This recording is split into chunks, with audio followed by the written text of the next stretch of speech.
మంచిర్యాల జిల్లాకి సంబంధించిన breaking news చూస్తున్నాం. మంచిర్యాల జిల్లా క్యాతనపల్లి మున్సిపాలిటీలో బాల్కసుమన్ రౌడీయిజం చేశారని మంత్రి వివేక్ అన్నారు. ఆయన తమ కారుపై దాడులు చేశారని ఆరోపించారు. ఓ కానిస్టేబుల్ కు కాంగ్రెస్ కార్యకర్తకు గాయాలైనట్లు తెలిపారు. ఇక బాల్కసుమన్ పై పోలీసులు కేసు పెట్టి చర్యలు తీసుకోవాలని కోరారు. ఓడిపోయామనే ఫ్రస్ట్రేషన్ లో దాడులు బెదిరింపులకు దిగి ప్రజాస్వామ్యాన్ని ఖూనీ చేశారని మంత్రి వివేక్ విమర్శించారు.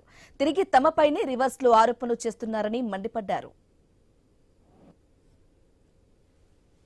బాల్కసుమన్ ఒక 5 సంవత్సరాలు మెంబర్ ఆఫ్ పార్లమెంట్, ఒక 5 సంవత్సరాలు ఎమ్మెల్యేగా ఉండి ఆయన ఎందుకు మా మీద దాడి చేసిండో అర్థం కాలేదు. నా కారు పైన నేనే రాళ్ళు, ఆ సెంటర్ బోర్డ్స్ ట్రాఫిక్ మేనేజ్మెంట్ కోసం ఏదైతే ఉంటేనో ఆ బోర్డ్స్ నా కారు పైన విసిరేయడం జరిగింది.